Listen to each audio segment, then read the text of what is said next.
Wabarakatuh. Salam sejahtera bagi kita semua. Yang terhormat Bapak Kaprodi Bapak Kaprodi Pak Hamdani, dan yang saya hormati beliau Dr. Ngatawi Alizestrow selaku dosen Fakultas Islam Nusantara Unisya Jakarta dan narasumber kita pada sore hari ini. Dan tak lupa yang saya hormati pula para hadirin baik akademisi, mahasiswa maupun pemerhati budaya yang telah berkenan hadir dalam forum kajian Ramadan di sore hari ini. Alhamdulillah, puji syukur kehadirat Allah yang telah memberikan rahmatnya sehingga forum kajian Ramadan SPS ini bisa berjalan dengan lancar dari diskusi awal Ramadan dengan topik yang beragam sampai sekarang ini insya Allah berjalan dengan lancar. Hadirin sekalian, maksud dan tujuan kajian Ramadan SPS ini diadakan yaitu untuk berbagi ilmu pengetahuan, saling belajar bersama pakar ahlinya, dan menciptakan atmosfer akademik di bulan Ramadan yang suci dan penuh keberkahan. Saya ucapkan terima kasih dan selamat datang kepada narasumber beliau Bapak Dr. Ngatawi yang sudah berkenan menyempatkan waktunya dan dengan semangat berbagi ilmu pengetahuan kepada kita semua. Baik teman-teman, kajian Ramadan pada hari ini dengan tema puasa dalam tradisi masyarakat Nusantara. Seperti yang kita ketahui bahwa puasa itu bukan hanya menahan lapar, akan tetapi juga merajut kearifan lokal yang telah diwariskan oleh secara turun-temurun. Kemudian praktik puasa ini yang di Nusantara itu sangat variatif dan bukan hanya dalam agama Islam, akan tetapi di agama-agama lain itu pun ada juga praktik puasa, dan seperti di agama kepercayaan yaitu ada puasa ngeblong, muting, ngerawat yang ada di Jawa itu, dan masih banyak lagi. Kemudian dalam menyambut puasa, tradisi puasa di Nusantara itu juga banyak sekali ritual-ritual adat yang dilakukan oleh masyarakat Nusantara. Setiap daerah Nusantara itu memiliki cara unik dalam menyambut dan menjalani ibadah puasa, tapi bagaimana sih sebenarnya makna puasa itu sendiri dalam masyarakat Nusantara? Konsep puasa di Nusantara itu seperti apa?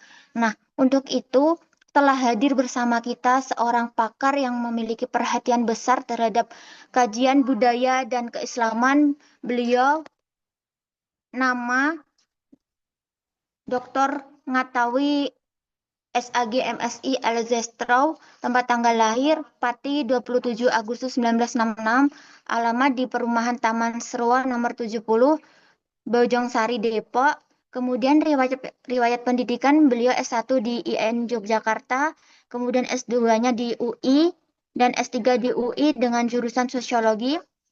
Terkait riwayat organisasi, beliau ini merupakan pengurus PBPMII pada tahun 1994 sampai tahun 2000, kemudian Ketua Korp Dakwah Mahasiswa IAIN Sunan Kalijaga Yogyakarta pada tahun 1989 sampai 1992, dan kemudian Ketua Senat Mahasiswa IAIN Sunan Kalijaga pada tahun 1992 sampai 1994, dan masih banyak lagi teman-teman.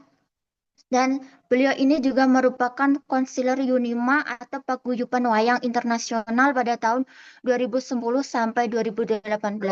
Terkait riwayat pekerjaan, beliau saat ini aktif sebagai Kepala Makara ART Center UI. Kemudian beliau juga merupakan asisten pribadi Kiai Haji Abdurrahman Wahid pada tahun 1989 sampai 1998. Beliau ini juga merupakan tenaga ahli utama unit kerja Presiden Pembinaan Ideologi Pancasila pada tahun 2017 sampai 2018. Beliau juga merupakan peneliti sosial, budaya, dan agama pada Institute for Indonesia Sociology pada tahun 2005 sampai 2008. Dan beliau saat ini juga sebagai dosen pascasarjana Yuno atas TNU Jakarta pada tahun 2013 sampai sekarang. Beliau ini juga merupakan pengarah acara berbagai program TV seperti Pesantren Budaya TPI pada tahun 2002 sampai 2003, kemudian di TVRI, kemudian ada juga Syair Zikir TVRI dan Musik Dua Arah TVRI pada tahun 2004 sampai 2007. Kemudian juga beliau adalah host dan narasumber acara dialog di beberapa stasiun TV. Dan beliau ini juga merupakan penggiat seni tradisi dan budaya Nusantara. Terkait karya ilmiah dan penelitian beliau ini, ada banyak teman-teman dan saya tidak bisa menyebutkan satu persatu karena terbatasnya waktu. Dan salah satunya diantaranya ada politik Islam di Jawa, Wali Songo dalam sejarah tutur masyarakat pesisir Jawa, kemudian hasil penelitian atas sponsor dari Ford dan ATL pada tahun 1997, kemudian ada juga paradigma kritis pendidikan Islam, dekonstruksi atas dogmatisme pendidikan Islam pada tahun 1996, kemudian beliau ini juga menulis di Gus Dur, siapa sih sampean? Tafsir teoretik atas tindakan dan ucapan Gus Dur. Kemudian beliau juga menulis Musahabah Kebangsaan dan Gerakan Islam Simbolik Politik Kepentingan FPI. Dan berbagai macam makalah dan artikel beliau di jurnal, media massa, dan buku-buku ilmiah. Mungkin teman-teman nanti bisa searching. Kemudian untuk aktivitas seni beliau dan karya beliau ini sangat banyak. Beliau ini juga pernah menjadi pimpinan misi kebudayaan Ki Ageng Ganjur ke Turki dan Saudi pada tahun 2023 dan sebagai duta budaya dalam event festival seni di Den Haag, Hong Kong, dan Aljazair pada tahun 2019. Beliau juga pernah menjadi duta budaya Islam Nusantara ke Eropa bersama Ki Ageng Ganjur pada tahun 2018. Beliau juga merupakan pencetus pagelaran wayang simfoni sejak tahun 2004. Kemudian beliau ini juga merupakan penulis skenario dan sutradara pagelaran wayang simfoni dengan lakor Semar Nagih Janji pada tahun 2004 di TVRI Jakarta. Kemudian beliau juga penulis skenario dengan lakon Ilangnya Jimat Kalimosodo di GKJ Jakarta. Pada tahun 2019, beliau juga merupakan penulis skenario dan sutradara dengan judul Adek Negoro Momong Kawula, reporter perjalanan Wali Songo di tahun 2007 di Makam Sunan Derajat Lamongan. Beliau ini juga merupakan pencetus dan pelaksana Festival Seni Religi di Salatiga pada tahun 2007 dan masih banyak lagi teman-teman karena waktunya terbatas, saya mohon maaf. Dan untuk narasumber kita hari ini tidak perlu diragukan lagi teman-teman karena beliau ini adalah seorang terkemuka dalam bidang budaya Islam Nusantara, pengalaman dan pengetahuan beliau yang mendalam akan memberikan wawasan yang sangat berharga. Untuk itu, saya mohon kerjasamanya pada teman-teman. Mari kita sambut dengan salam hangat dan antusias untuk mengikuti kajian Ramadan di sore hari ini. Sebelum masuk ke dalam diskusi utama, mari kita berdoa dengan mengucapkan basmalah. Bismillahirrahmanirrahim. Tanpa berpanjang lebar, saya persilahkan pada Dr. Ngatawi untuk menyampaikan pemaparannya dengan waktu yang disediakan oleh panitia selama 40 menit. Waktu dan tempat kami persilahkan. Terima kasih. Assalamualaikum warahmatullahi wabarakatuh. Pak Denny yang terhormat, saudara moderator, teman-teman semuanya. Di sini ada Pak Idris Masudi, ada Mas Toto, semuanya. Mbak Nurhaliza, Mbak Sandi, terima kasih. Langsung saja, mungkin saya nggak sampai 45 menit ya, maupun nggak sampai 40 menit supaya waktunya lebih panjang untuk berdiskusi. Tema kita sore ini adalah kita akan berbicara mengenai puasa dalam tradisi masyarakat Nusantara. Tadi sudah banyak disebutkan oleh moderator, gitu ya. Saya sedikit akan mereview bahwa puasa itu memang suatu tradisi yang terjadi di masyarakat dunia. Bahkan sebelum Islam sekalipun, itu tradisi puasa ini sudah dilakukan oleh umat manusia atau umat beragama atau umat beriman, ya. Misalnya, makanya di Al-Quran itu kan disebutkan kama kutiba. Ya. Jadi kutiba alaikumusam kama kutiba alalladzina min qablikum, sebelum kamu gitu. Nah, kalau kita lacak dalam kitab-kitab klasik itu, kita akan tahu bahwa misalnya orang Yahudi punya tradisi puasa gitu ya pada hari Yom Kippur. Kemudian juga agama-agama yang lain, misalnya umat Nasrani juga melakukan puasa dengan ritual tersendiri yang berbeda dengan umat Yahudi. Kemudian penganut Sabi'ah itu juga melakukan puasa dengan ritual yang berbeda, ya, mulai harinya, waktunya, sampai tata caranya itu berbeda. Nah, agama-agama Hanif itu juga apa ya, diajarkan tradisi berpuasa itu, atau penganut agama Ibrahim. Makanya kita kenal adanya puasa Nabi Hud, puasa puasa Daud ya, dan lain sebagainya. Itu semuanya menunjukkan bukti-bukti bahwa tradisi puasa itu ada di semua agama. Nah, karena Al-Quran, Kitab Zabur, Taurat, Injil itu settingnya adalah Timur Tengah. Kita rata-rata kalau umat Islam itu yang dikaji, yang dibaca itu adalah tradisi dan ritual puasa umat-umat Nabi yang ada di Timur Tengah. Nah, saya akan menunjukkan beberapa ritual puasa pada masyarakat Nusantara. Nah, satu misalnya dalam tradisi masyarakat Nusantara pra-Islam, itu berpuasa bukan sesuatu yang baru. Tadi disebutkan ada puasa ngebleng, puasa ngerowot, puasa mati geni, dan lain sebagainya. Bahkan pada ritual-ritual tertentu, pada hajat-hajat tertentu, itu bangsa Nusantara selalu dikerjakan melalui puasa. Gitu. Misalnya hajat membuat keris, para empuh ketika dia akan membuat keris, itu didahului dengan puasa dulu. Bahkan ketika orang mau mendalang, dalam berkesenian sekalipun.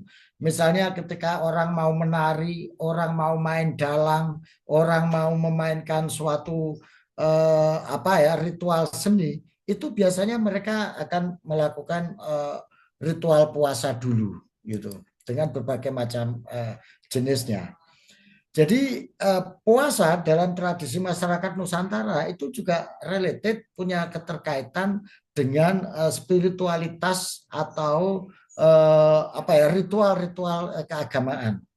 Misalnya ada tradisi atau ritual sembahyang. Sembahyang itu dalam agama ritual Kapitayan, dalam agama Kapitayan merupakan ritual untuk menunjukkan dharma bakti, sembah bakti hamba kepada Tuhannya. Itu dilakukan suatu ritual yang namanya sembahyang. Nah, ketika sembahyang ini pada fase-fase tertentu sebelum melakukan sembahyang, seseorang juga harus didahului dengan melakukan puasa. Gitu. Nah, ritual sembahyang inilah yang kemudian mengalami sebuah rekonstruksi ketika Islam masuk menjadi sholat itu, karena beberapa gerakan-gerakan sembahyang itu juga mirip dengan gerakan umat Muslim ketika dia sholat. Misalnya tulajek itu berdiri tegak dengan sedekap atau sedekap mendekap keakuan yang ada di dada. Itu simboliknya kalau di agama Kapitayan. Jadi ketika orang Kapitayan itu sembahyang, itu dia melakukan suatu ritual yang namanya tulajek, berdiri tegap dengan sedekap di dada sebagai simbol untuk mendekap keakuan itu. Yang dilanjutkan dengan tungkul, yaitu nyawang lemah nyekel dengkul, yaitu kalau di sholat itu mirip seperti orang rukuk. Jadi di ritual sembahyang Kapitayan itu ya melakukan hal yang seperti itu yang dia sebut dengan tungkul. Jadi sebelum Islam masuk, cara sembahyangnya orang Kapitayan sudah seperti itu. Yang ketiga adalah tondem. Tondem itu nyambung lemah koyo bayi sajroning kandungan. Jadi posisi seperti bayi yang ada di dalam kandungan, ketika dengkul kaki dilipat, kemudian badan menunduk sampai kepala berada di paling bawah, itu tondem. Nah itu kalau di sholat itu posisinya seperti orang sujud. Kemudian tulumpuk, yaitu lenggah timpuk atau duduk timpuk, seperti duduknya duduk istiros atau duduk tahiyat gitu ya. Dan sujud duduk antara dua sujud ya, duduk istiros itu adalah posisi-posisi yang dilakukan ketika umat Kapitayan melakukan sembahyang. Nah, dalam melakukan ritual sembahyang ini tidak bisa lepas dengan ritual yang disebut dengan upawoso. Upawoso itu yang kemudian menjadi puasa itu. Ada puasa pitu, puasa kelimo, puasa Senin Kemis yang itu kemudian ajaran Islam masuk. Sunan Bonang mengajarkan kemudian puasa Senin Kemis. Nah, itu ritual ibadah yang dilakukan oleh bangsa Kapitayan yang tidak bisa lepas dari ritual puasa. Nah, puasa sendiri menurut masyarakat Jawa dalam tradisi Jawa itu merupakan salah satu bentuk dari tirakat. Tirakat itu kalau dalam bahasa Islamnya ya apa ya tirakat gitu loh. Jadi mengendalikan hawa nafsu, mengendalikan diri supaya tidak terbawa oleh nafsu gitu. Nah, dalam tradisi Nusantara atau tradisi masyarakat Jawa itu diyakini bahwa berpuasa itu adalah salah satu teknik untuk memperoleh sesuatu daya linuwe gitu, daya lebih ya. Kalau di Islam yang mendapatkan karomah ya, kira-kira seperti itu. Nah, daya linuwe itulah yang diyakini orang Jawa bisa diperoleh melalui laku puasa, sehingga dia akan memperoleh posisi dianggap sebagai orang keramat gitu. Nah, karena dia memiliki ilmu yang tinggi, memiliki kekuatan spiritualitas tinggi, dilakukan dengan cara menahan hawa nafsu dengan tujuan yaitu apa? Mengedepankan suatu untuk memperoleh kebersihan hati dan kebersihan jiwa supaya dia bisa apa? Memperoleh kekuatan dari Tuhan. Nah, puasa ini menjadi bagian dari semedi topo broto gitu. Jadi orang kalau melakukan topo broto secara otomatis salah satunya bentuknya itu adalah melakukan puasa. Meskipun topo broto itu lebih dari sekedar puasa gitu. Kalau puasa itu hanya terkait dengan nafsu dan jasad kita, pengendalian nafsu yang ada di jasad. Tapi kalau keinginan untuk kaya, keinginan untuk mendapatkan materi itu juga bagian dari topo broto gitu. Nah, dalam tradisi Nusantara sebagaimana disebutkan oleh Ki Ageng Surya Mentaram dalam ajaran-ajarannya, ya Ki Ageng Surya Mentaram itu ada dalam bukunya itu Kawruh Jiwa itu, dan ini diajarkan pada murid-muridnya. Itu dalam kehidupan ini untuk memperoleh sesuatu daya linuwih itu tadi atau kekuatan adi kodrati itu harus melakukan topo broto, dan jenis topo broto itu ada 7 dan setiap topo broto itu mesti ada unsur puasanya gitu. Yang pertama disebut dengan topo jasad, ini bersifat jasmaniah, yaitu dilakukan untuk melakukan pembersihan hati dari sifat benci, sakit hati gitu ya, dan kemampuan untuk merelakan nasibnya di menghadapi berbagai macam penderitaan, itu topo jasad gitu, sebagai bentuk kepasrahan terhadap Tuhan gitu. Nah, ini tatarannya masih tataran syariat lah, kira-kira seperti itu, sekedar menahan nafsu, menahan lapar, dahaga, seperti itu. Jadi menahan sakit hati. Jadi ini tatarannya masih tataran sangat jasmania gitu ya, dan psikologis. Yang kedua adalah topo budi, yakni laku batin atau laku tarekat. Jadi contoh topo budi itu adalah dia harus jujur, menjauhi segala bentuk dusta, menepati segala bentuk janji. Jadi ini disebut topo budi. Jadi ini untuk melatih kekuatan mental spiritual. Jadi orang tidak melakukan korupsi, supaya orang tidak melakukan korupsi, misalnya orang tidak melakukan pelanggaran moral etik, itu dia harus menjalani topo budi gitu loh. Karena ujiannya itu ya berat juga. Misalnya dia biasanya kalau untuk itu dia berada di tengah-tengah kekayaan, di tengah-tengah jabatan, tapi dia tidak memakan sedikit pun dari kekayaan itu. Itu contohnya topo budi. Orang tidak korupsi gara-gara dia nggak memperoleh kesempatan korupsi, itu bukan orang hebat. Tapi ketika orang tidak korupsi di tengah situasi dia bisa melakukan korupsi, nah itu yang disebut dengan topo budi itu. Orang tidak berzina gara-gara nggak pernah berdekatan dengan perempuan, itu nggak hebat. Tetapi orang tidak berzina ketika dia sudah tidur laki-laki dan perempuan yang bukan muhrim, dan dia tidak melakukan apapun. Nah, itulah situasi Topo Budi itu. Dan ini selalu dibayangkan dalam dunia pewayangan misalnya. Ketika Arjuna pertapa di Gunung Satorenggo misalnya, dia digoda oleh 7 bidadari dan lain sebagainya itu. Yang mencerminkan ini adalah Topo Budi. Yang kedua adalah Topo Hawa Nafsu. Ya ini berjiwa sabar dan alim serta memaafkan kesalahan orang lain. Ini Topo Hawa Nafsu. Dia disakiti, difitnah. Tapi dia santai aja, dia nggak merasa sakit hati, tetap berjiwa besar. Nah itu disebut Topo Hawa Nafsu. Jadi dibedakan. Justru sing Topo Hawa Nafsu itu bukan mengendalikan nafsu ketika ada cewek cantik kita nggak berzina, bukan. Kalau yang itu tuh levelnya Topo Budi, gitu. Tapi Topo Hawa Nafsu itu ketika Anda dihina, dicaci maki, difitnah, tetapi mampu menahan nafsu untuk tidak marah, untuk tetap tidak menunjukkan keakuan. Nah, itulah Topo Nafsu. Yang berikutnya Topo Broto atau Topo Rasa Sejati, yakni menempa diri melakukan semedi untuk mencapai beninging kalbu atau ketenangan batin. Ini Topo Broto ini adalah melatih konsentrasi diri secara penuh dan teguh gitu ya, untuk menjaga ketenangan jiwa, kejernihan hati, dan kebersihan batin dalam suasana apapun. Ini biasanya dilakukan secara ramai.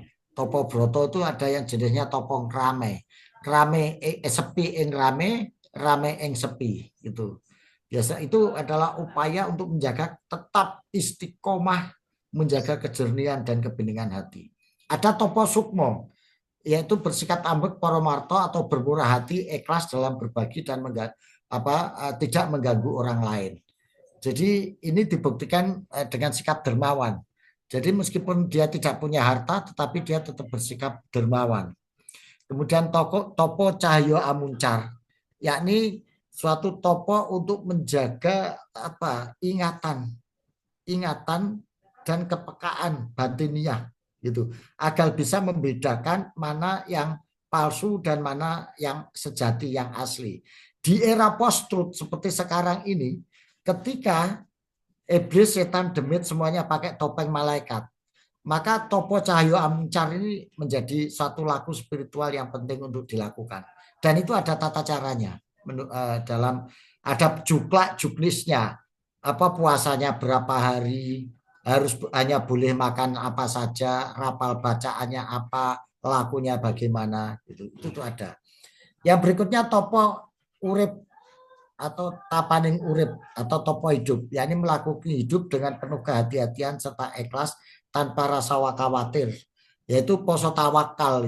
Tawakal dalam hidup menghadapi segala macam cobaan, hambatan, kenyataan, dan lain sebagainya. Nah, itu semuanya, seluruh jenis topo itu tidak bisa lepas dari puasa. Maka konsep pengendalian nafsu ini juga yang intinya puasa itu pengendalian nafsu, pengendalian hati, itu seluruh ritual Topo Broto itu hampir dilakukan dengan laku puasa. Ada jenis-jenis puasa. Nah, itu juga dijelaskan dalam Ki Ageng Suryo Mentarang gitu ya. Nah, lebih jauh lagi kita bisa merujuk pada Kakawin Arjuna Wiwaha misalnya. Ini untuk menunjukkan keterkaitan antara puasa dan Topo Broto. Konsep pengendalian hawa nafsu melalui laku puasa ini juga disebutkan dalam Kakawin Arjuna Wiwaha, karya Guban dari Empu Kanwa, yang ditulis pada era Erlangga, yaitu pada abad ke-11.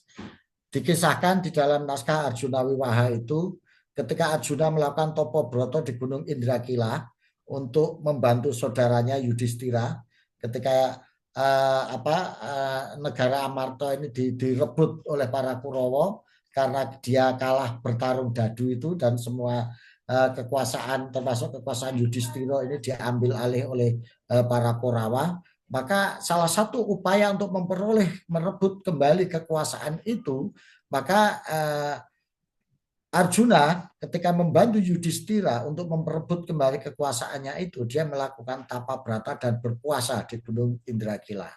Nah, dalam karyanya itu Empu Kanwa menyelipkan pesan yang katanya, lancang bagi orang yang memohon kesenangan dan kebahagiaan pada Tuhan tanpa pernah melakukan broto yudo topo. Jadi bukannya terkabul permohonannya, tapi justru penderitaan yang akan dia peroleh. Jadi orang yang bertapa tanpa dia melakukan suatu puasa dengan pengendalian nafsu dan membersihkan batin, maka segala hajat yang dia panjatkan untuk diperoleh pada Tuhan melalui laku toko broto dan puasa itu tadi, itu tidak akan terkabul. Artinya topo broto, permohonan-permohonan yang diucapkan ketika melakukan topo broto itu tidak akan terkabul, tidak akan terwujud tanpa adanya laku puasa, gitu. Yang ada justru malah penderitaan, gitu. Itu yang sebutkan oleh Bukanwa itu. Nah, puasa atau tirakat dalam kehidupan masyarakat Jawa merupakan bagian dari ajaran hidup. Jadi ritual topo broto melalui poso merupakan materi dari pelajaran dalam ilmu karsian atau kadewonagaruan. Jadi kitab Dewonagari itu menunjukkan bahwa puasa dan tirakat itu adalah dua hal yang tidak bisa dipisahkan, dan itu menjadi laku hidup bagi seseorang yang ingin mengelakoni menjadi resi, karsian, menjadi ulama, kependetaan. Kemampuan untuk mengendalikan diri melalui puasa ini adalah penting dilakukan bagi orang yang mempelajari ilmu karsian itu. Hal ini juga disebutkan dalam kitab Catur Asmoro yang disebutkan bahwa ada 4 tahapan kehidupan sebelum mencapai mokso. Jadi mokso itu adalah puncak makrifat tertinggi dalam keyakinan kepercayaan orang Jawa. Jadi mokso itu adalah pelepasan diri. Jadi makrifat sudah masuk kepada melampaui dimensi ruang dan waktu itu kalau sudah mencapai mokso. Jadi ini hanya bisa dilalui oleh seorang brahmacari atau seorang wali dalam Islam, gitu. Jadi 4 tahapan ini harus dilalui. Jadi bagi seorang yang pertama adalah topo itu tadi, bertapa, ya.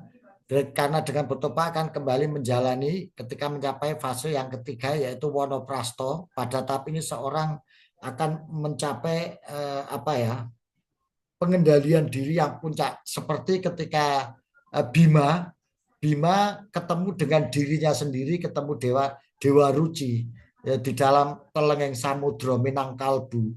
Nah, disitulah itu pada fase ketika diri seseorang bertemu dengan pantulan jiwanya.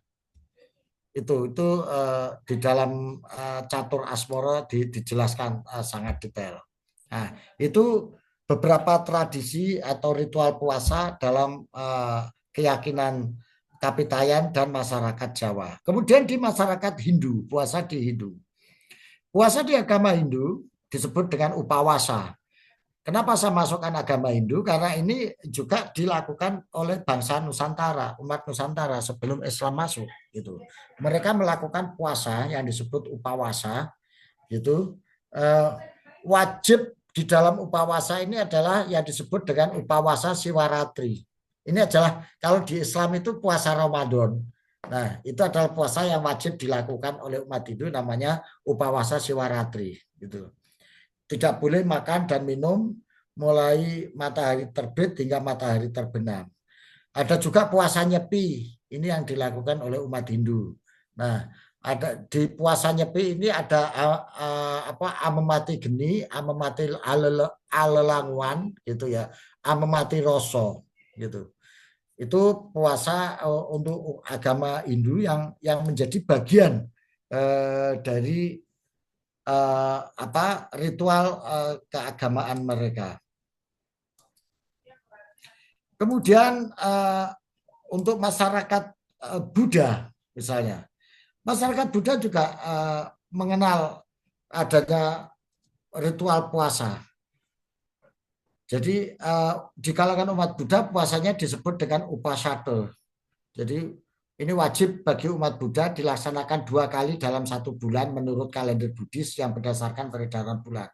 Puasa ini dilakukan saat bulan terang atau purnama dan bulan gelap, gitu. Jadi itu di ritual puasa umat Buddha itu pada saat purnama bulan terang dan pada saat bulan gelap, dan itu dilakukan pada biasanya dilakukan pada 1 bulan tertentu. Jadi dalam 1 bulan ini dia harus berpuasa pada hari-hari itu. Biasanya 3 hari ketika purnama dan 3 hari ketika saat gelap. Jadi 6 kali dalam 1 bulan dia berpuasa. Ini umat Buddha seperti itu. Nah, ritual puasa umat Buddha itu masih memperbolehkan minum, masih diperbolehkan makan. Jadi ya, tapi dia tidak boleh membunuh, tidak boleh mencuri, tidak boleh melakukan kegiatan seksual, tidak boleh berbohong. Ya itu pantangan-pantangan molimo ini yang dilakukan oleh umat Hindu, umat Buddha. Nah, kemudian di masyarakat adat yang lain, misalnya di Bugis. Di Bugis itu juga ada tradisi puasa. Sebelum Islam masuk, itu ada tradisi puasa yang disebut dengan Mak Pereng. Mak Pereng itu ya orang melakukan ritual tidak makan, tidak minum, dan berada di satu tempat untuk bertafakur, mendekatkan diri pada Tuhan. Itu puasanya orang Bugis yang disebut Mak Pereng pada saat itu. Biasanya dilakukan untuk ujian seseorang menjadi pendeta atau menjadi pimpinan ritual adat seperti bisu misalnya. Jadi orang mencapai taraf bisu itu adalah taraf kependetaan setelah dia melakukan tapa brata dan puasa untuk kalangan masyarakat Bugis itu. Nah, hal seperti ini menurut kajian antropologis terjadi hampir di seluruh kajanah suku adat Nusantara. Nah, yang menarik ketika Islam itu masuk, ya, ketika Islam itu masuk, dia mengalami adaptasi dan rekonstruksi sehingga puasa-puasa yang berdasarkan pada keyakinan spiritual adat itu, ketika syariatnya, ketika Islam masuk, syariat Islam ini masuk di puasa Ramadan, puasa Senin Kemis, dan lain sebagainya.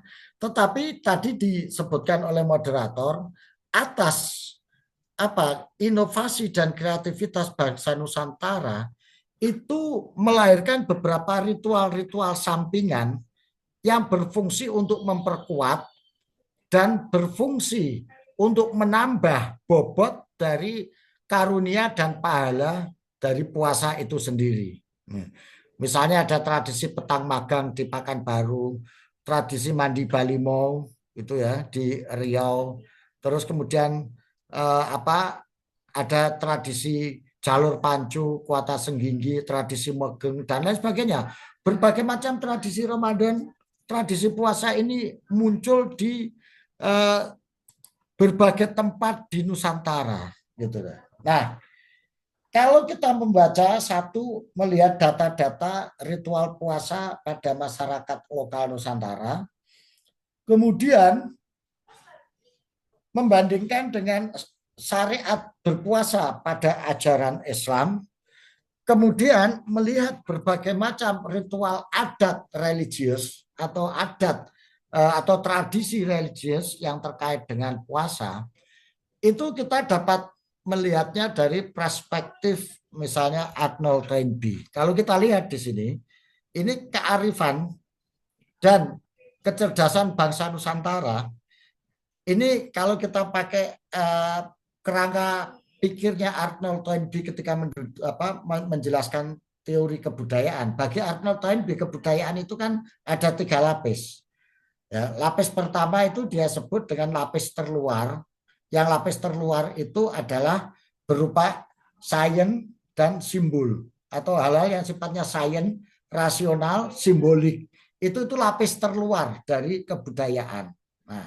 Nah, ritual-ritual itu sebetulnya berada pada lapis terluar itu. Karena dalam ritual itu ada simbol, ada laku gitu ya. Laku itu ekspresi yang bisa dilihat, bisa terwujud gitu.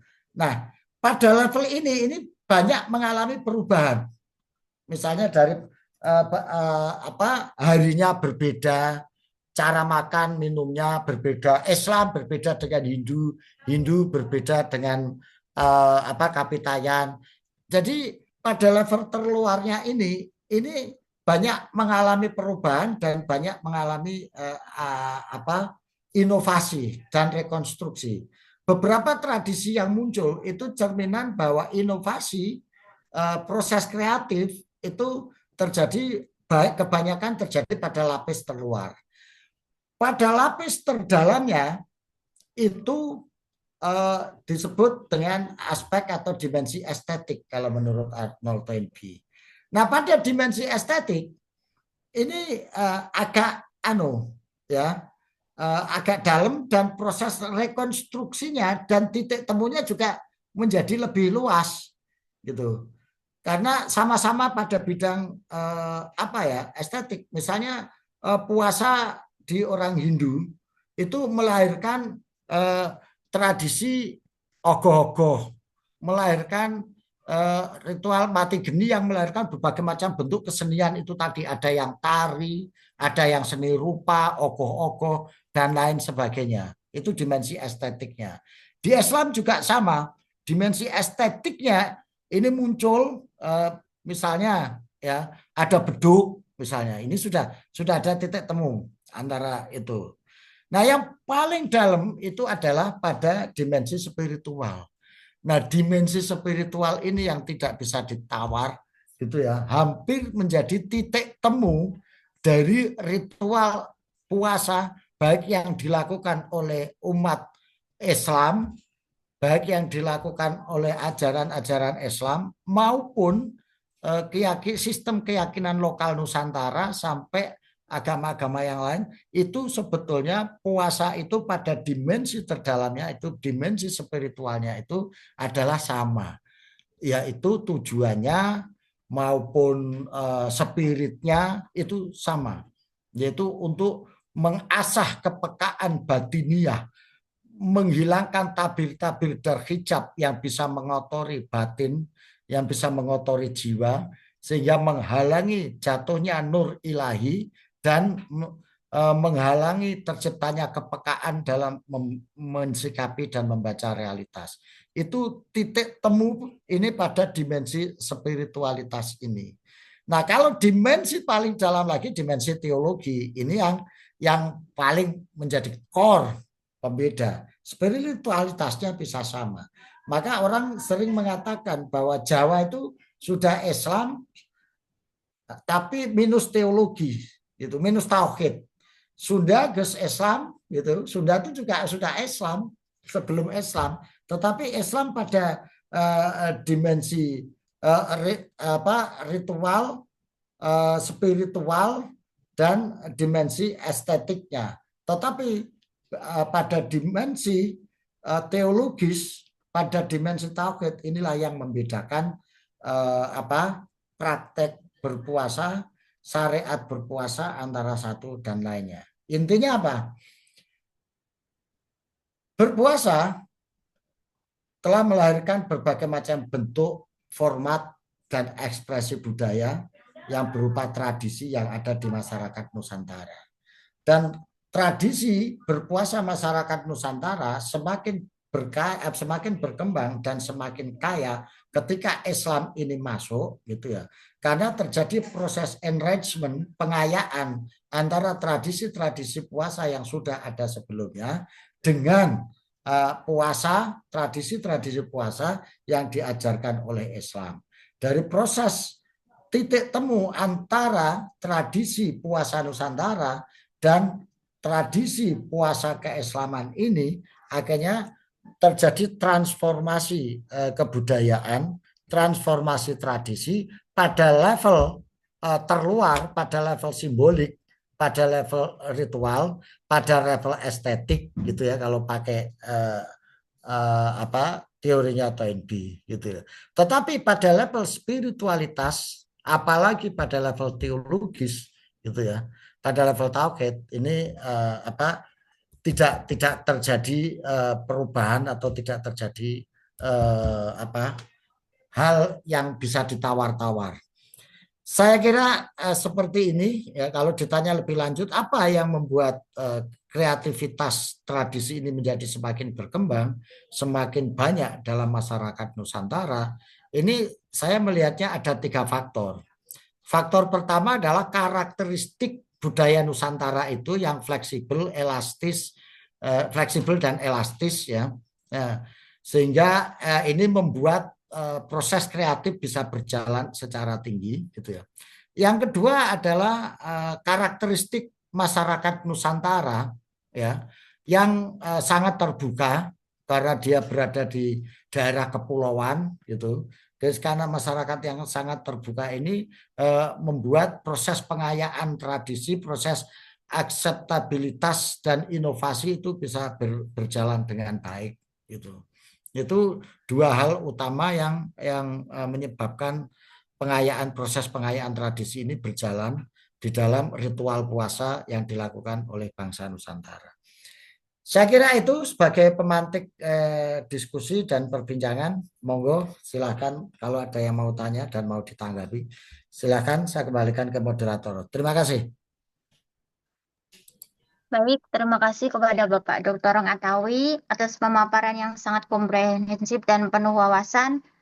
Nah, untuk itu mari teman-teman yang ingin bertanya, disilahkan untuk memberikan reaksi atau angkat tangan, kemudian atau bisa juga untuk menulis di obrolan. Saya persilahkan teman-teman.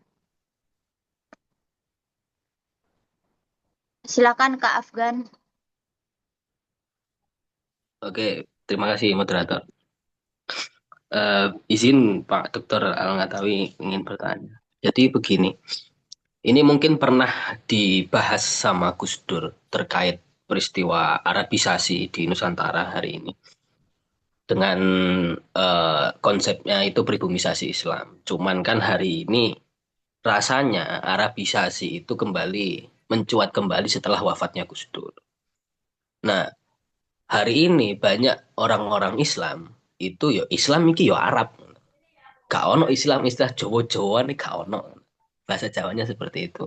Ketika nggak ada Islam Islam Nusantara ini nggak ada. Adanya ya Islam ki ya Arab.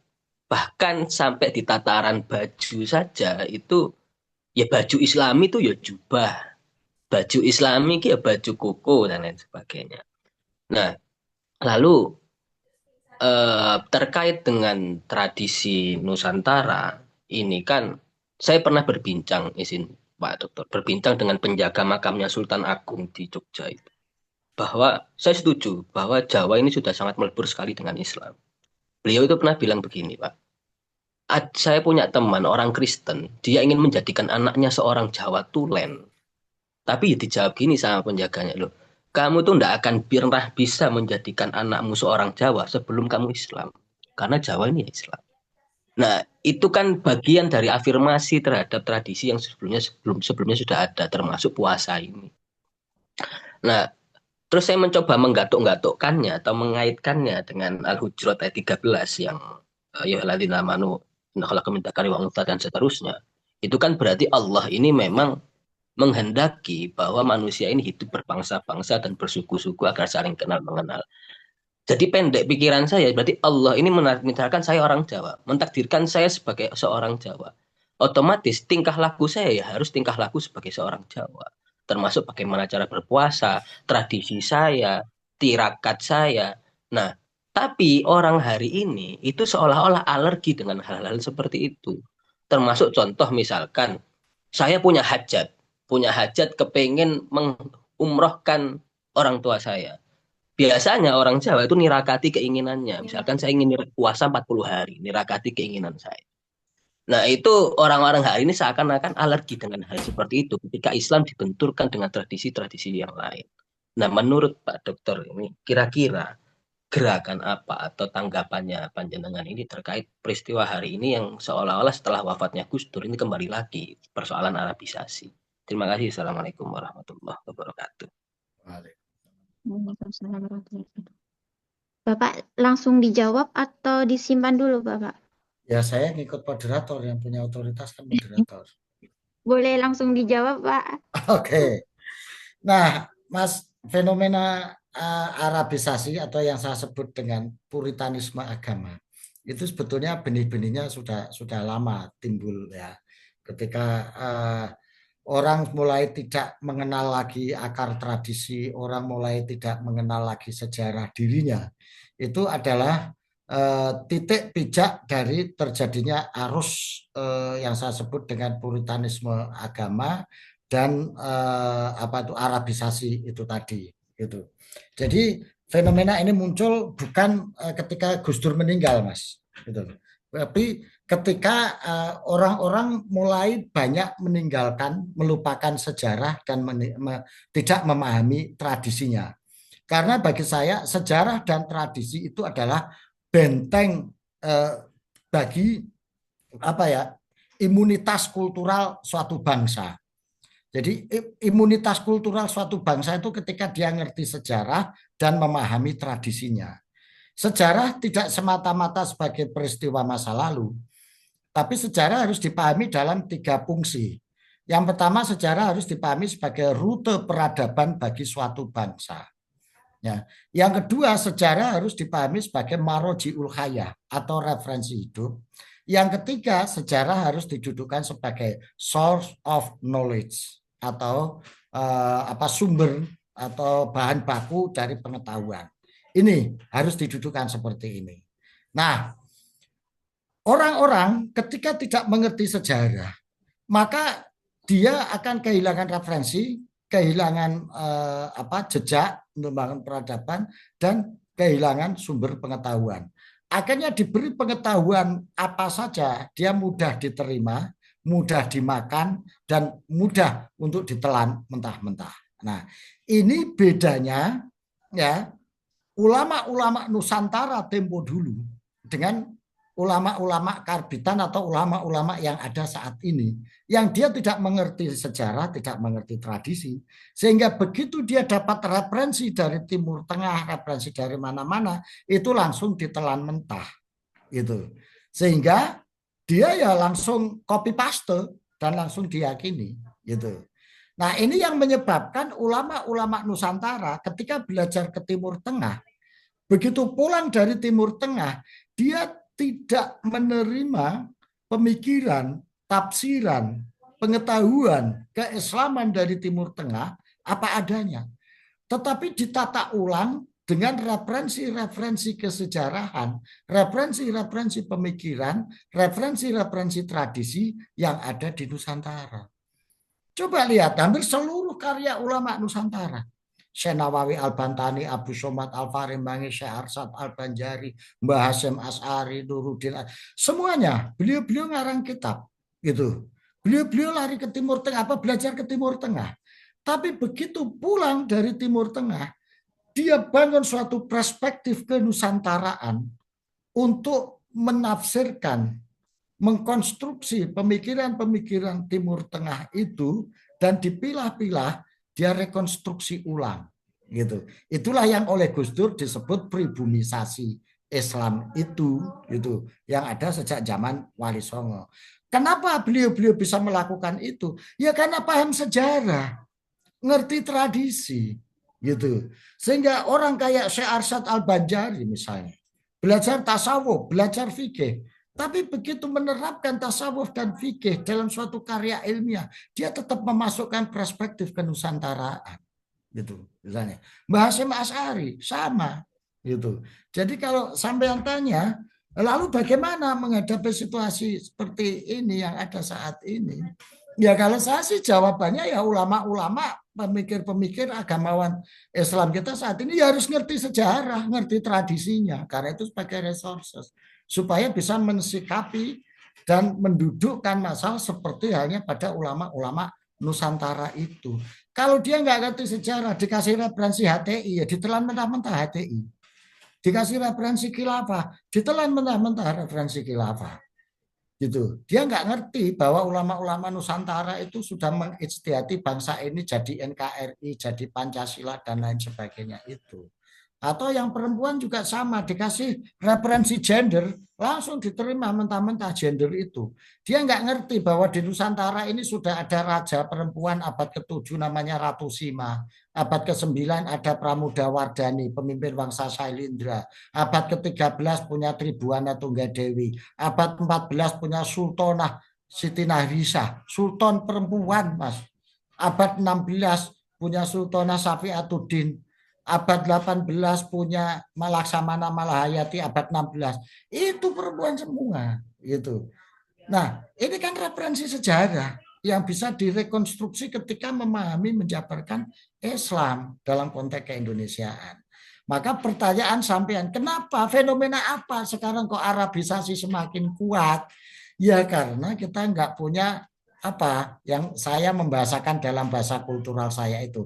Kita nggak punya vaksin kultural sehingga imunitas kultural dan imunitas ideologi kita ini menjadi rendah ketika ada virus Arab, virus Barat, virus liberalisme, virus fundamentalisme masuk dalam kerangka konstruksi kultural kita, masuk dalam kerangka ideologis keislaman kita, keislaman kenusantaraan kita, langsung masuk menerima menyerang karena imunitas kita rendah, imunitas kultural kita rendah, imunitas ideologi kita rendah. Kenapa rendah? Karena apa? Kita nggak memiliki self defense mechanism yang berupa itu tadi, kesadaran sejarah dan pemahaman tradisi yang komplit, yang itu bisa menjadi vaksin kultural untuk meningkatkan imunitas ideologi dan kultural kita. Jadi dulu orang-orang tua kita lebih hebat. Hampir semua ulama-ulama hebat kita belajar ke Timur Tengah. Tapi begitu pulang, dia tidak jadi orang Timur Tengah. Gitu loh. Nah sekarang ini beda. Kita ke Timur Tengah 3 tahun, 4 tahun, pulang lebih Timur Tengah daripada orang Timur Tengah. Sebelum berangkat panggil ibunya ya bapak, ibu, emak, bapak, mbok gitu. Nah begitu pulang itu Umi. Berangkat dulu panggil temennya Cok, ya apa kabarnya Cok? Begitu pulang, ya akhi, Masya Allah, majidub ente ya, bikhair Allah. Gitu. Nah saya itu kadang kira, Mbah Hasim itu kurang pinter bahasa Arab apa? Syekh Nawawi Al-Bantani kurang pinter bahasa Arab apa? Pulang ke Nusantara ya tetap panggil bapak, ibu, gitu. Gaya pondok ya pondok Tebu Ireng dan lain sebagainya itu. Jadi nggak kami harapkan dia nggak menjadi orang yang hanyut dan larut dalam arus deras peradaban dan kebudayaan orang lain. Karena dia memiliki defense mechanism, memiliki imunitas kultural yang sangat tinggi. Sehingga nggak gampang terserang oleh virus-virus yang lain. Begitu virus ada masuk dengan kemampuan vaksin yang dia miliki, direkonstruksi menjadi jenis virus baru yang menjadi kuat itu menjadi khazanah tradisi dan budaya Nusantara semakin kaya. Maka jawaban saya, gimana menghadapi fenomena Arabisasi dan liberalisme yang demikian kuat? Perkuat vaksin kultural Anda dengan pemahaman tradisi dan sejarah yang yang kuat itu. Saya kira itu jawaban saya, Mas. Terima kasih. Baik.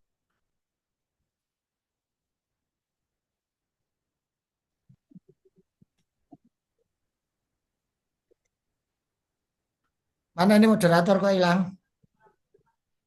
Oh, maaf, sinyalnya ini ngeblank. Kak Afgan masih ada tanggapan lagi apa enggak? Dilanjutkan ke penanya selanjutnya. Oke, baik, terima kasih. Untuk penanya selanjutnya yaitu Kak Fauzan RK, saya persilahkan. Assalamualaikum warahmatullahi wabarakatuh. Waalaikumsalam warahmatullahi Eh, wabarakatuh. Terima kasih Mbak Moderator atas waktu yang diberikan. Salam kenal Kiai, saya Fauzan Ramadan Khairi. Eh, saya dulu termasuk fans Kiai yang sering nonton di Antv ya Kiai, eh, acara Abad Kejayaan. Dan saya sangat terinspirasi dengan penjelasan-penjelasan yang disampaikan oleh Kiai tentang sejarah Islam.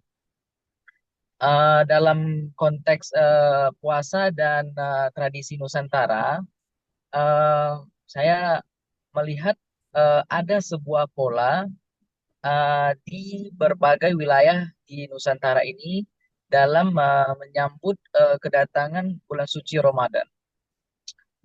Dengan berbagai penamaan terhadap tradisi-tradisi tersebut sebagaimana yang Kiai sebutkan tadi, ada yang disambut dengan Balimau di Sumatera, kemudian Suruh Maca di Sulawesi, Maugang di Aceh, Unggahan di Medan, dan lain sebagainya yang pada intinya esensinya sama, yaitu penyambutan dengan kedatangan bulan suci Ramadan. Nah, apakah pemaknaan ini berasal dari tafsiran para pendakwa Islam kala itu terhadap hadis Nabi yang mengatakan man fariha bidukhuli Ramadan haramallahu jasaduhu 'alan nirani. Bentuk ekspresi kebahagiaan eh, terhadap kedatangan bulan suci Ramadan itu sendiri. Atau berdasarkan perspektif yang telah disampaikan tadi adalah bentuk keberlangsungan dari tradisi topo dan puasa yang sebagaimana yang sudah ada dalam kultur masyarakat Indonesia itu sendiri. Mungkin sekian saja pertanyaan. Mudah-mudahan dapat memberikan inspirasi yang menarik dengan kajian tersebut. Terima kasih, Kiai.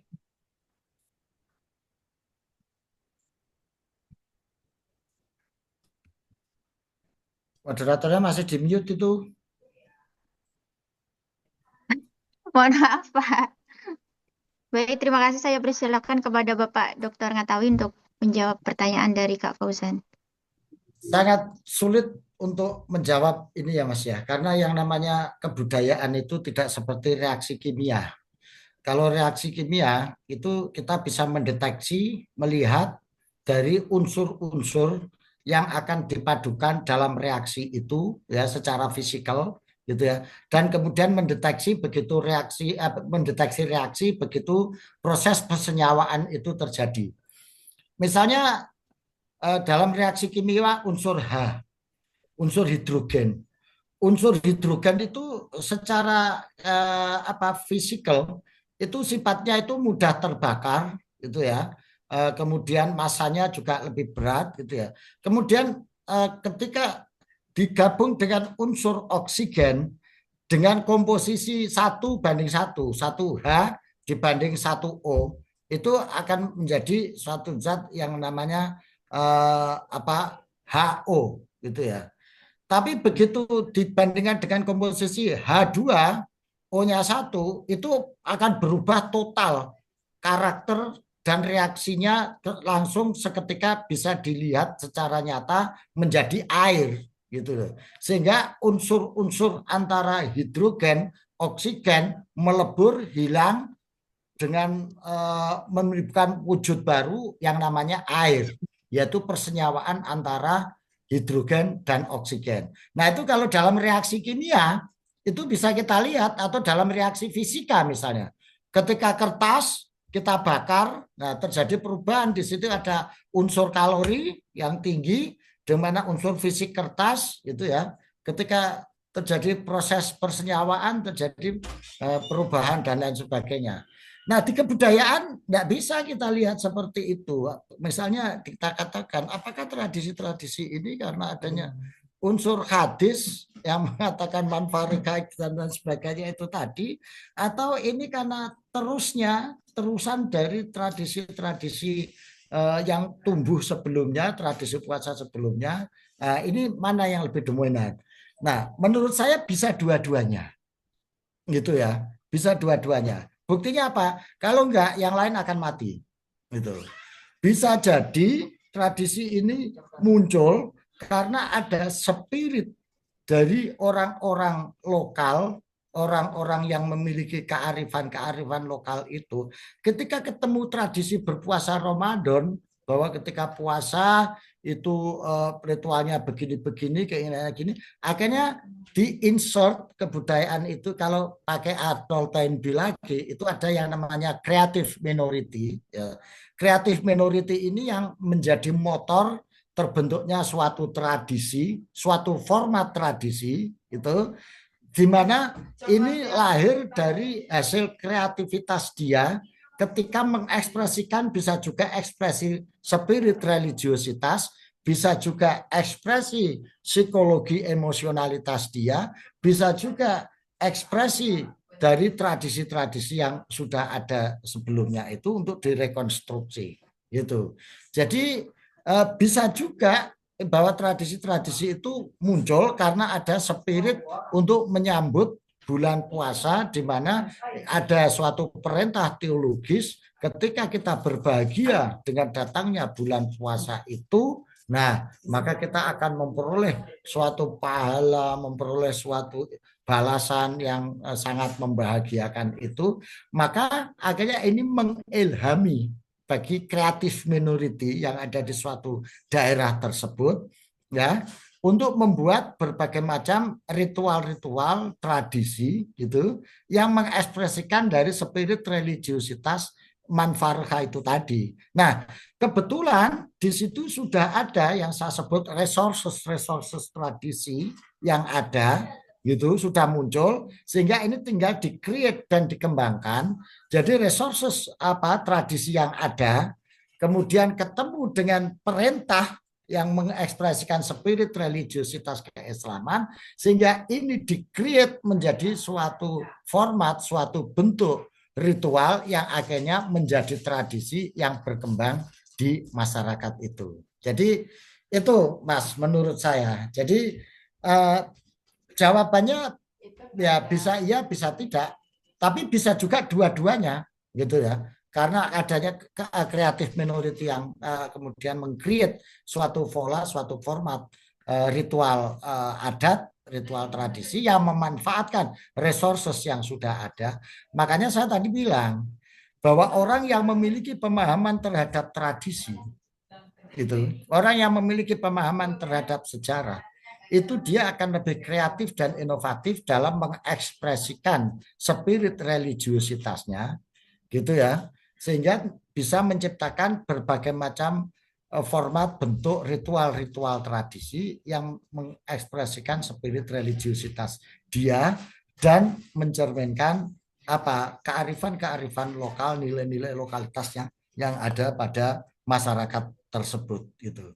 Jadi jawaban saya, munculnya berbagai macam tradisi Ramadan yang ada di kalangan masyarakat Nusantara itu ya, itu merupakan bentuk dari proses kreatif inovatif ya, yang bersumber dari spirit religiositas yang itu wujudnya adalah tadi itu manfarka atau di Sehari Ramadan itu tadi di satu sisi, dan resources tradisi dan adat yang sudah berkembang di masyarakat itu. Itu Mas. Ini bisa juga satu kreatif minority yang mempertemukan itu, bisa juga tidak, ini berjalan sendiri. Ini memang betul-betul bersumber dari manfarika itu tadi, gitu loh. Nah, tetapi begitu diekspresikan, oh kok ada perangkat, ada alat yang namanya tradisi, ya sudah kita pakai aja alat-alat tradisi ini untuk mengekspresikan dari spirit dalil itu tadi, gitu. Atau sebaliknya, begitu tradisi ini berkembang jalan, oh kok ternyata nilai-nilainya yang dikandung, spirit yang ada, kok cocok dengan dalil ini. Kalau gitu ya sudah kita pakai aja sekalian. Jadi bisa berangkatnya dari dalil dulu gitu ya, yang kemudian diekspresikan dalam bentuk perilaku yang ternyata setelah dijalankan, loh kok ini mirip dengan ini, ya sudah jalan bareng aja akhirnya. Jadi proses kreatifnya itu bisa dari mana aja. Gitu Mas. Terima kasih. Terima kasih, Kiai, sangat mencerahkan sekali. Maka semakin orang itu memahami tradisi, semakin orang itu memahami sejarah, semakin dia memahami agama, itu akan semakin kreatif dalam beragamanya. Semakin inovatif dalam beragamanya. Dia bisa memilah yang usul dan yang furuk, gitu ya. mana yang usul yang harus dijaga otentisitasnya, mana yang furuk yang bisa dikembangkan dengan kreativitas yang inovatif. Nah itu Mas, kuncinya. Baik, terima kasih Bapak. Untuk Kak Fauzan, apakah ada tanggapan kembali? Sudah Mbak, sangat mencerahkan sekali. Baik, terima kasih. Untuk teman-teman, mungkin masih ada satu pertanyaan lagi. Silakan teman-teman kalau ingin bertanya.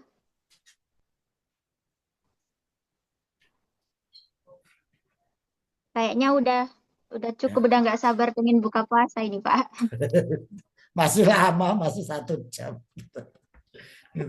Jadi saya Jadi, cuma pesen ya. Jadi saya cuma pesen satu. Kebudayaan itu apa ya? Bukan sesuatu yang statis dan bukan sesuatu yang apa ya? Ya, yang kemudian bisa langsung ujuk-ujuk jadi gitu. Jadi kebudayaan itu ya dinamis, kemudian juga memerlukan proses gitu. Karena kadang kita itu sering menyalahpahami kebudayaan itu ya. Kebudayaan itu kayak kesenian gitu ya. Sehingga kalau ada pentas budaya itu ya yang terjadi pentas seni gitu. Atau pameran kebudayaan itu yang terjadi pameran kesenian gitu. Padahal kebudayaan dengan kesenian itu berbeda. Kalau didefinisikan ya itu ya memang luas karena definisi kebudayaan itu jumlahnya ratusan. Tahun 1950-an itu Kroeber dan Kuklon itu mengkompilasi definisi kebudayaan itu jumlahnya sudah 138 definisi. Itu tahun 50-an. Nah, sekarang ini saya yakin akan lebih 200 definisi kebudayaan itu. Itu tergantung dari ilmuwan siapa, ahli apa, dan intelektual apa memahami kebudayaan akan melahirkan satu definisi.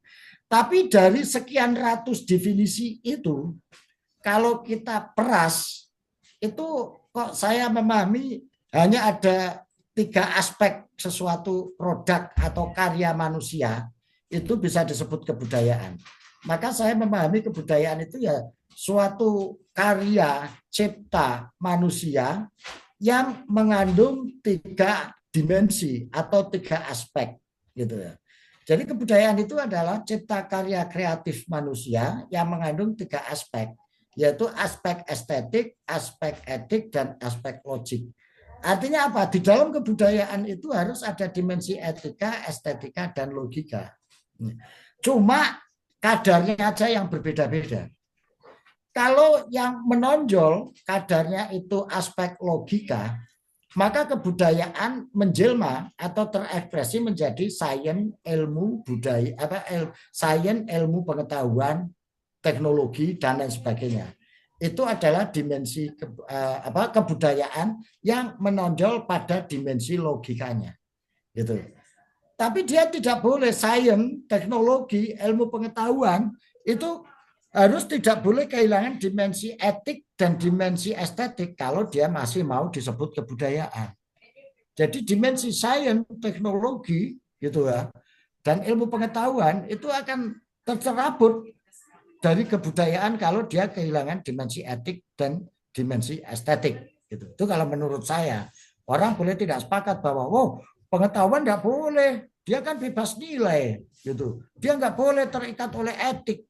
Dia nggak boleh terpuruk oleh aturan-aturan estetik dan lain sebagainya. Oke, dia memang nggak boleh kehilangan diikat oleh dimensi etik dan diikat oleh dimensi estetik. Tapi dia tidak boleh kehilangan dimensi etik dan dimensi estetik kalau yang namanya pengetahuan sains itu masih mau disebut sebagai kebudayaan. Nah, kalau yang menonjol dimensi etik, maka kebudayaan akan menjadi hukum, norma, nilai, aturan, dan lain sebagainya itu adalah kebudayaan yang menonjol pada dimensi etiknya. Gitu.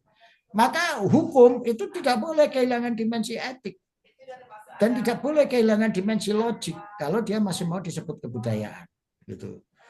Nah, yang ketiga, kalau dia menonjol pada dimensi estetik, maka kebudayaan menjelma menjadi kesenian. Jadi kesenian itu sebetulnya adalah kebudayaan yang menonjol pada dimensi estetiknya. Tapi dia tidak boleh kehilangan dimensi etik dan logik, gitu. Nah, itulah menurut saya kebudayaan itu. Lalu posisi kebudayaan di dalam agama itu apa? Nah, dimensi kebudayaan di dalam agama itu adalah satu, ini harus membentuk hubungan yang reversibel, gitu, yang timbal balik. Kebudayaan itu bisa menjadi instrumen untuk mengaktualisasikan, mengajarkan, dan memahami agama, gitu, supaya agama punya kerangka operasional, punya kerangka applicable, dan punya kerangka saintik. Maka itu harus digunakan kebudayaan sebagai alat bantunya, gitu. Karena agama tanpa alat bantu kebudayaan itu tidak operasional. Kayak kelapa, ya, kayak kelapa itu nggak ada gunanya, nggak operasional kalau tidak ada kebudayaan yang namanya parut, yang namanya sabit untuk mengolah kelapa itu sehingga menjadi santan, sehingga menjadi areng batoknya, sehingga menjadi air kelapa bisa menjadi minyak dan lain sebagainya. Jadi kelapa itu bisa berguna. Jadi kelapa yang bikinan Tuhan itu yang mengandung berbagai macam alat mengandung jenis mineral itu bisa bermanfaat kalau kita punya arit, kita punya gilingan, kita punya parut. Nah, itulah kebudayaan itu. Jadi untuk mengolah bahan baku kelapa itu sehingga menjadi bermanfaat bagi kita. Agama juga begitu, gitu loh. Agama itu bahan baku, wungkulan. Agama nak mengungkulan tok gitu ya kayak kelapa wungkulan, nggak bisa digunakan apa-apa. Kecuali kalau sudah didekati dengan akal manusia, didekati dengan perangkat kebudayaan, dia punya kemampuan untuk applicable. Itu menjadi kebudayaan itulah. Gitu kira-kira hubungan agama dan kebudayaan seperti itu. Nah, ritual-ritual puasa itu adalah produk-produk dari ijtihadi manusia, dari saintifikasi agama yang dilakukan oleh manusia dengan perangkat kebudayaan itu, gitu. Karena agama kalau tidak didekati dengan budaya itu ya, kalau sampai beragama nggak berbudaya hanya dua kemungkinan, jadi malaikat atau jadi demit atau jadi iblis. Karena yang membedakan manusia dengan makhluk lain itu kebudayaan, gitu loh. Malaikat beriman tapi nggak berbudaya, ya akhirnya jadi malaikat itu kan sujud ya sujud terus, kan rukuk terus. Iblis beriman tapi nggak berbudaya, ya akhirnya kerjaannya cuma ganggu wong itu terus, gitu loh. Nggak ada kreativitas yang lain. Nah, yang membedakan manusia dengan makhluk lain ya kebudayaan itu. Karena dengan kebudayaan itulah agama yang menjadi bahan baku dari spiritualitas, dari hidayah itu bisa menjadi operasional, bisa menjadi mudah diajarkan, mudah diamalkan, dan mudah dipahami oleh manusia. Kira-kira seperti itu hubungannya. Baik, terima kasih Bapak atas penyampaian materi yang sangat luar biasa dan antusias teman-teman. Dan untuk mengingatkan untuk Jumat depan itu masih ada diskusi selanjutnya, yaitu terkait topiknya yaitu humanitarian krisis Palestina. Saya harap nanti teman-teman bisa gabung juga di hari Jumat. Dan untuk sesi selanjutnya yaitu sesi foto bersama Bapak. Itu Pak Denny Silakan teman-teman bisa on cam. nggak ngasih komentar ini Pak Denny dengan Pak Idris ini. Pak Hamdaninya kayaknya lagi sibuk Bapak. Oh, sibuk ya dia ya. Ya. Oh iya, ini udah gabung ini Pak Hamdani. Menyimak aja. Bahaya nih kalau nyimak ini.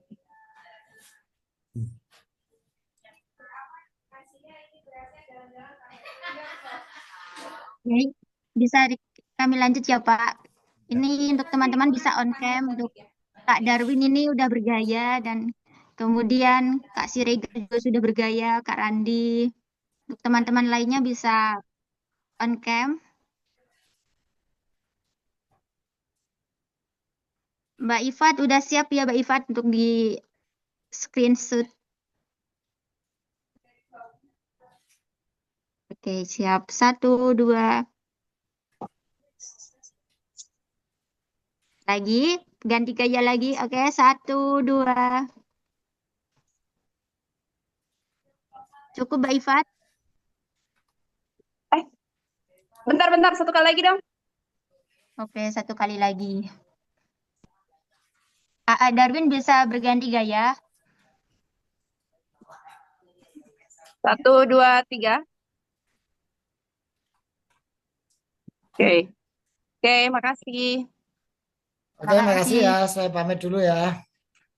Terima kasih Bapak. Oke. Pencerahannya. Assalamualaikum warahmatullahi wabarakatuh. Salam. Waalaikumsalam warahmatullahi Waalaikumsalam warahmatullahi wabarakatuh. wabarakatuh. Terima kasih, Pak. Oke, pamit.